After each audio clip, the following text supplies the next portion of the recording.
السلام علیکم نئی ویډیو سره تاسو خپل کلی وایو امید لرم چې تاسو ټول به روز خوشاله وئ ژوند په مزو کې به وئ سوشل میډیا په مخه باندې اسماء اخلاص غلطه ویډیو اپلوډ شوې ده دوستانو اسماء اخلاص غلطه ویډیو څنګه اپلوډ شوه اسماء اخلاص د خپل ویډیو باره کې په خپل حقیقت بیان کو د اسماء اخلاص د خبرو نه ځان خبرولو لپاره زموږ د ویډیو خامخا وګورئ چې د اسماء اخلاص د خبرو نه ځان خبر کړئ د نورو معلوماتي ویډیوګانو لپاره زموږ چینل سبسکرایب کړئ د دې نشان خامخا ووهئ چې زموږ هر یوه نوې معلوماتي ویډیو تاسو ته په اسانۍ سره میلاویږي سوال سره تعلق لرونکي اسماء اخلاص وایي چې زما نه پیج هیک شوی و زما نه موبایل ورک شوی په هغه موبایل کې زما پیج و هغه پیج نه هیک شوی و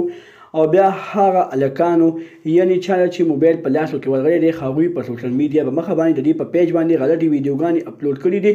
یعنې په سټورۍ باندې ول اپلوډ کړي دي د دې نوم بدنامولو لپاره دوستانو اسماء اخلاص غریبانانو سره ډیر زیات مدد کوي د غریبانانو په سل باندې لاس ږدي خو بیا هم هغه ظالمان